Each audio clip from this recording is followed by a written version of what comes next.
Bienvenidos a Nuestra Salud. En la jornada de hoy vamos a conversar con la doctora Janina Bocio. El tema más que interesante, obesidad y diabetes. Vamos, acompáñennos. Bueno, doctora Janina Bocio, buenas tardes. Vamos a conversar sobre temas realmente muy importantes para la salud de las personas. Hola, buenas tardes. ¿Cómo estás? ¿Qué es la diabetes, doctora Janina Bocio? La diabetes es una enfermedad crónica, en realidad engloba un conjunto de enfermedades que se caracterizan por la elevación de los niveles de glucemia en sangre. ¿Cómo se diagnostica la diabetes y quiénes son más propensos a tener esta enfermedad? La diabetes a veces se diagnostica en pacientes asintomáticos, en el mayor porcentaje de los casos, pacientes que vienen a la consulta de control, en donde se les pide un análisis de laboratorio y vienen elevados los niveles de glucemia. Y en otros casos, el paciente viene con síntomas, un paciente sintomático, con pérdida de peso, fatiga, visión borrosa, tener mucha sed, orinar mucho durante el día, durante la noche, aumento del apetito, pero perdiendo peso. ¿Se clasifican en distintos niveles o distintos grados la diabetes para poder tratar al paciente? La diabetes en realidad engloba un conjunto de enfermedades que básicamente se clasifican en 4 tipos. La diabetes tipo 2, que es la más frecuente en el 90% de los casos, que se da en individuos mayores de 35 40 años, asociada a obesidad, a sedentarismo y a otros factores de riesgo cardiovascular. En estos pacientes no se requiere la insulina desde el inicio del tratamiento, pero en la evolución hasta el 40% de los pacientes lo requiere. La diabetes tipo 1, o lo que antes se llamaba diabetes infanto-juvenil, que aparece en los niños en la adolescencia hasta los 35 años, que sí requiere insulina desde el inicio del tratamiento, ni bien se lo diagnostica, y otros tipos específicos de diabetes, además de la diabetes gestacional, que es la que se diagnostica por primera vez en el embarazo. ¿Tienen que darse todos los síntomas juntos para que la gente pueda advertir de que se puede tratar de esta enfermedad o se dan por separado, algún síntoma sí u otro no, para decir, bueno, consulto al médico? Por lo general, el paciente está asintomático y en un control de rutina, que es lo ideal, que todos los pacientes mayores de 18 años, en el control clínico anual, su médico de cabecera le solicite un laboratorio, un electrocardiograma, una serie de estudios para evaluar su salud en general, y ahí puede surgir estos resultados anormales de glucemia. Por otro lado, otros pacientes sí pueden tener y pueden estar no todos los síntomas agrupados. Algún paciente consultará por retraso en cicatrización de heridas, otro porque orina mucho y tiene mucha sed y ha perdido peso, otro consulta por visión borrosa.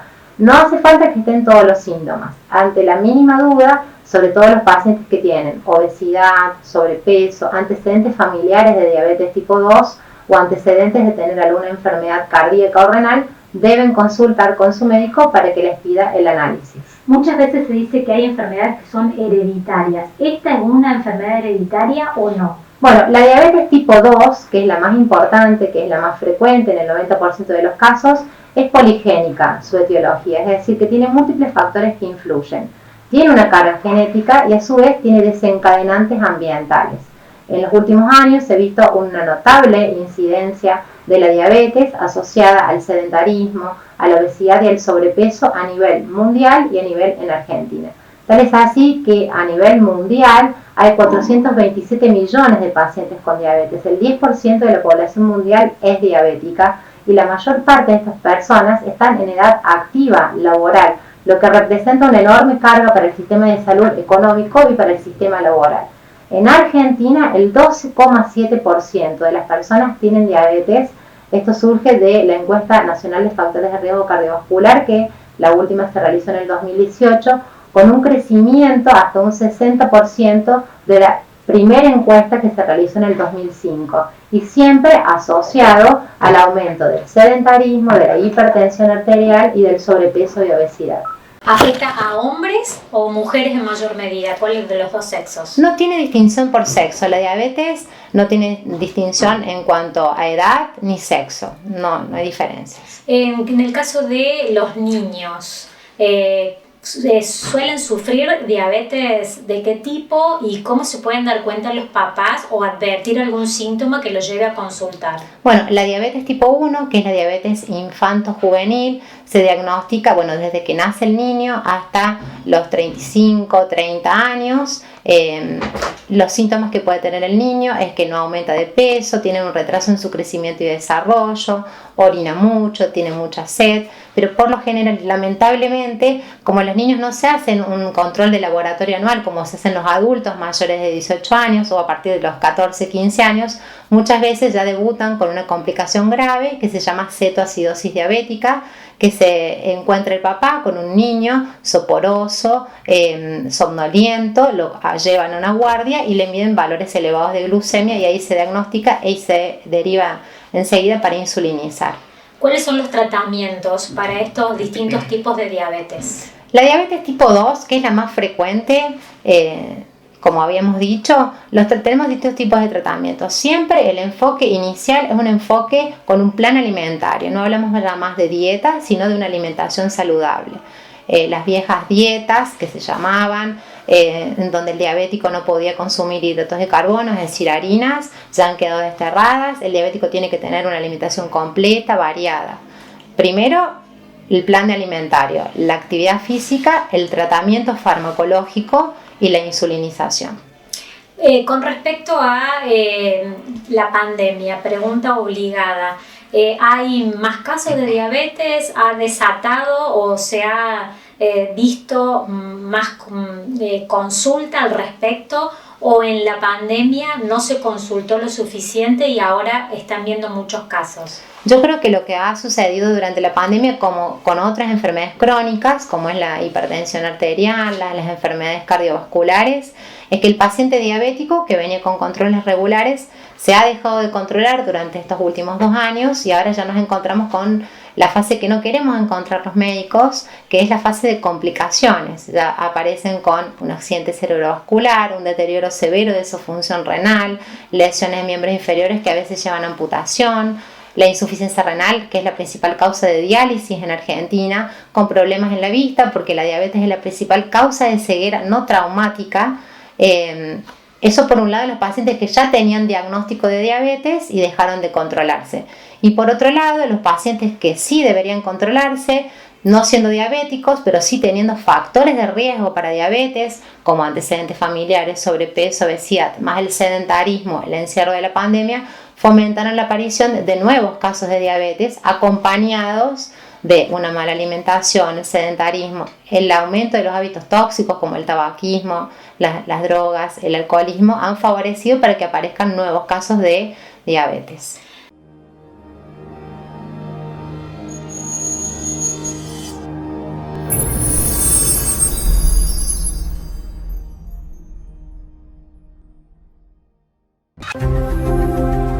El corazón de la salud que late en una región.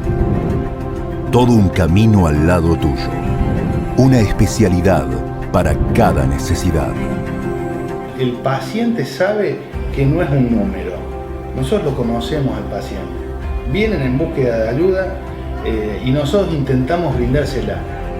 Más de 45 profesionales reunidos bajo una misma misión.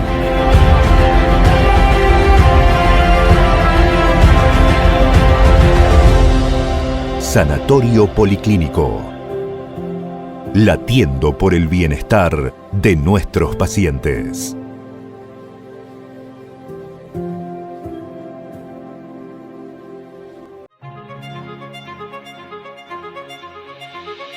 «30 años no son 360 meses, ni 10.950 días. Para nosotros, 30 años son más de 350 kilómetros conectados a través de 4 filiales. Son 4.580 socios y amigos. Son 87.300 anhelos concretados. 30 años es el kiosco de Dora y Rosy, el emprendimiento de David, los camiones de Adrián, el trabajo de este equipo. 30 años es el hogar de Jorge y su familia y también son las ilusiones de todos ellos. 30 años no son días, ni meses. 30 años es la garantía de que podemos ayudarte a alcanzar tus sueños. Mutual Unión, con el compromiso de siempre.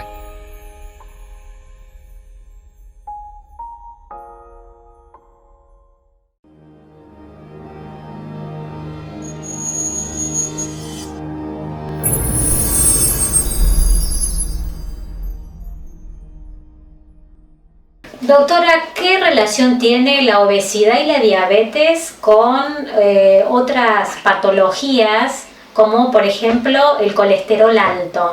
Bien, la obesidad, la hipertensión, el sedentarismo, la diabetes y el colesterol alto son los principales factores de riesgo cardiovascular.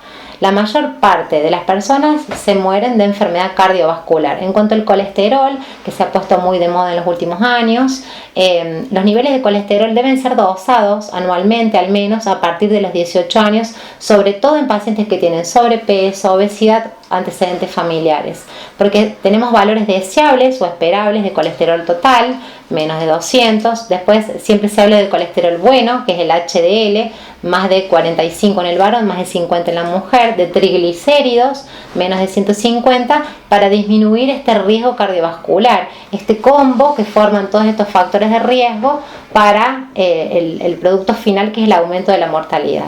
Y por ejemplo, estas tres patologías, diabetes, obesidad y colesterol, ¿qué tienen que ver o cómo se relacionan con el estrés? El estrés, bueno, está directamente relacionado con la vida actual. La vida con estrés, pocas horas de descanso, la actividad diaria que no nos permite sentarnos a cenar, a almorzar con la familia, a comprar comida y no cocinar en casa, influyen negativamente en este combo de hipertensión, diabetes, obesidad, hipercolesterolemia, por el consumo de estos alimentos que tienen todos estos componentes: grasas saturadas, grasas trans, sodio y azúcar.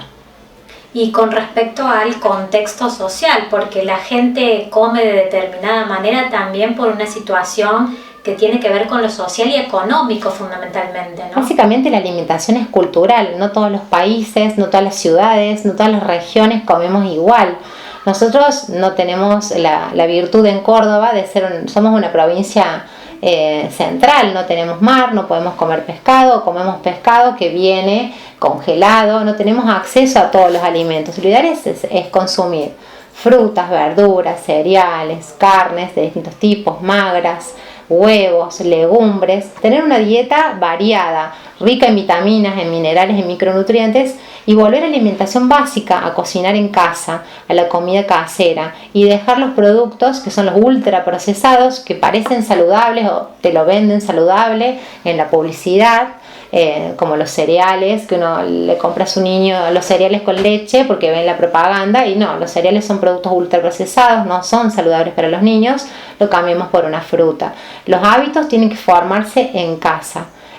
Siempre es importante desde niños inculcar una alimentación saludable, y también lo importante de lo cultural de la alimentación, de sentarse a comer en familia, de disfrutar de una buena comida en familia, que sea hecha en casa.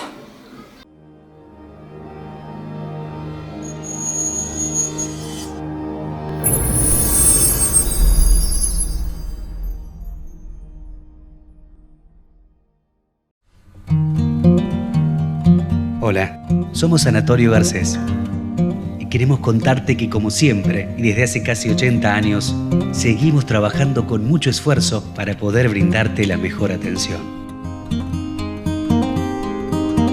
Trabajamos junto a un equipo de salud integrado por médicos, enfermeros, nutricionistas, kinesiólogos, psicólogos, que todos los días se esfuerzan para mejorar tu calidad de vida y la de tu familia.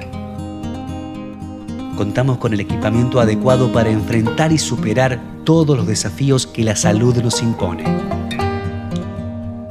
Consultorios externos para todas las especialidades, unidad de cuidados intensivos y guardia central atendiendo las 24 horas, porque tu tranquilidad es nuestra prioridad. Nada de esto hubiera sido posible sin el apoyo y la confianza que depositaste en nosotros. Es nuestro compromiso seguir mejorando y creciendo a través del tiempo. Queremos estar ahí, con vos y con los que vendrán. para que sepan que cuando hablamos de Sanatorio Garcés, estamos hablando de salud.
Con respecto, pasando a otro tema, la obesidad, un tema sumamente preocupante en todo el mundo. ¿Qué pasa en Argentina?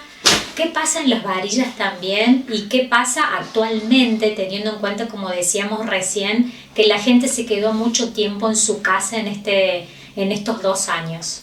Bueno, la obesidad es una de las principales pandemias a nivel mundial, que es una pandemia silenciosa, una pandemia que viene creciendo en incidencia exponencial desde principios de los años 2000 hasta la actualidad.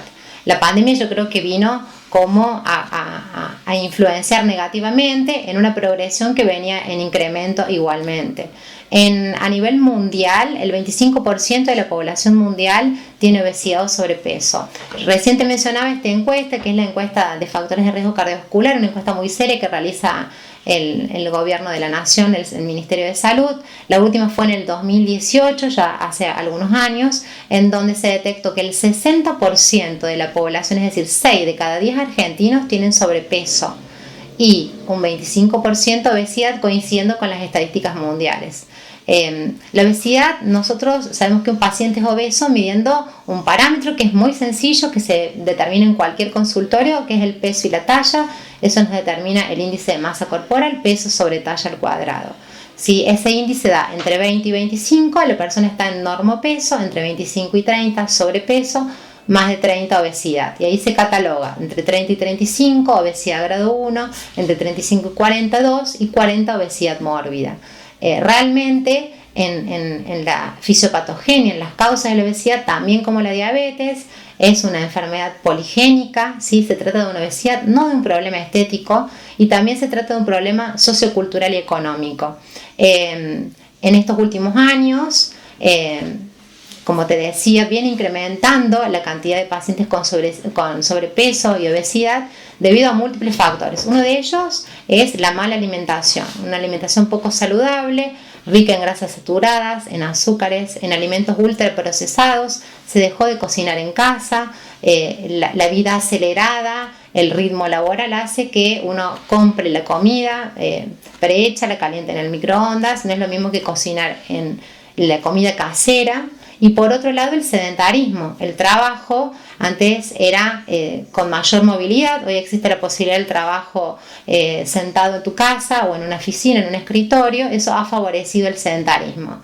Más la carga genética, por supuesto. Pero los 2 principales factores es el consumo de alimentos ultraprocesados, ricos en grasas, en azúcares, sobre todo en grasas trans, en grasas saturadas, que tienen mucho sodio de paso y aumentan también el riesgo de hipertensión arterial, que son 3 patologías que están completamente emparentadas, y el sedentarismo. ¿Cuáles son los tratamientos o qué hacen cuando ustedes detectan un paciente que tiene algún grado de obesidad ya preocupante y que puede derivar, o en qué otras enfermedades puede derivar justamente? Bien, la obesidad se asocia... Hoy estamos tratando de realizar un enfoque interdisciplinar en lo que se llama el síndrome metabólico, que engloba la obesidad y el sobrepeso, la hipertensión arterial, la diabetes, como veníamos hablando recién, y los problemas de dislipemia, de colesterol y triglicéridos tan nombrados en este último tiempo. Todos esos problemas agrupados, si uno tiene 3 de 5, tenés un síndrome metabólico. ¿sí? Ese enfoque tiene que ser interdisciplinario. Uno no puede tratar a un paciente solo su hipertensión, solo su diabetes, sino que va a recurrir a un tratamiento alimentario, a un ejercicio físico, una interconsulta con un psicólogo o psiquiatra, una interconsulta con asistente social por las condiciones socioeconómicas en que vive el paciente. Luego sigue el tratamiento farmacológico y en los últimos 10-15 años la cirugía bariátrica, ¿sí?, llamada la cirugía de la obesidad, que se llama una cirugía metabólica, ha cobrado gran relevancia para el tratamiento de la obesidad y estaría indicado no en todos los pacientes, sino en los pacientes que tienen obesidad mórbida con un índice de masa corporal más de 40 o un índice de masa corporal más de 35, o sea, obesidad grado 2, con otro factor de riesgo cardiovascular. El paciente es uno, vamos a tratar su obesidad, su hipertensión, su diabetes desde múltiples ángulos de intervención, con distintos especialistas, un clínico, un diabetólogo, un psicólogo, el profe de educación física o un entrenador físico, el nutricionista, por supuesto. Es un equipo multidisciplinario. La falta de actividad física en esto se torna fundamental en la obesidad. Sí, porque la obesidad también se relaciona, además de todos los... El obeso se muere por lo general de algún problema cardiovascular, infarto, accidente cerebrovascular, insuficiencia cardíaca, insuficiencia renal, pero también aumenta el riesgo de distintos tipos de cánceres, cáncer de mama, cáncer de colon, cáncer de útero, entre otros, y también aumenta los problemas traumatológicos con artrosis de tobillo, cadera, caídas frecuentes, osteopenia, osteoporosis. Por lo cual el equipo tiene que ser interdisciplinario. El paciente obeso debe hacer una actividad física acorde a su peso, acorde a su alimentación, porque no puede practicar cualquier deporte cualquier persona, sino que debe ser adecuado para esa persona, con un inicio progresivo, paulatino, supervisado, porque si no puede ser contraproducente. Y es un círculo vicioso. El paciente obeso se mueve poco, tiene artrosis en rodilla, en cadera, produce dolor, no camina, no anda en bici, no hace ningún deporte, aumenta de peso y ese círculo se vuelve a determinada edad casi irreversible, ¿sí? La idea es hacer prevención primaria. El paciente no tiene que llegar a tener una obesidad mórbida. La alimentación saludable debe ser desde la casa, desde la infancia, desde la escuela, y mantenerse a lo largo de toda la vida. Y los controles médicos periódicos. Sí, acudir en cualquier momento al profesional, pero lo ideal es hacer prevención primaria. Cuando el paciente ya viene con un índice de masa corporal más de 30, con una obesidad, cuando viene ya diabético, con problemas en la vista, cuando viene con trastornos renales, ya la verdad es que para el médico es un fracaso. Estamos ya en prevención secundaria, cuando el paciente ya tiene lesiones que son irreversibles y vamos a tratar solamente de detener su progresión o tratar de que no empeore. Lo ideal es no llegar a ser diabéticos, no llegar a ser hipertensos, no llegar a ser obesos. La medicina del futuro se basa en la prevención primaria y creo que a nivel nacional e internacional faltan muchas políticas públicas y privadas relacionadas con este tema. Estamos llegando tarde. La cirugía bariátrica da resultado, observan que viene dando el resultado que esperan los pacientes, porque se ha visto que se ha incrementado en los últimos tiempos, en los últimos años, inclusive ya llega a todos los lugares, ¿no? Hasta los pueblos más pequeños. Bueno, la gente se ha concientizado. ¿Ven ustedes, observan que da buen resultado o no? Hay mucha consulta por la cirugía bariátrica y está buenísimo que así sea. Pero como cualquier otro tratamiento, ya sea farmacológico, cualquier intervención alimentaria o física, no es la panacea. Tiene determinadas indicaciones y con un buen equipo, bien indicada, da resultado, pero también requiere de la constancia previa, durante y posterior del paciente. Requiere una preparación de 6 meses a un año previa para preparar al paciente desde 3 puntos de vista: clínico, quirúrgico y sobre todo psicológico. La preparación previa a la cirugía, durante la cirugía y posterior a la cirugía, sobre todo con gran apoyo terapéutico desde el punto de vista psicológico ante los cambios que va a evidenciar a nivel corporal y la constancia que debe tener en su alimentación. Porque un paciente que tiene obesidad, que tiene indicación de cirugía bariátrica, si luego no continúa con el tratamiento, los resultados no se mantienen. Muchísimas gracias, doctora Janina Bossi, un placer. Muchísimas gracias, Carla.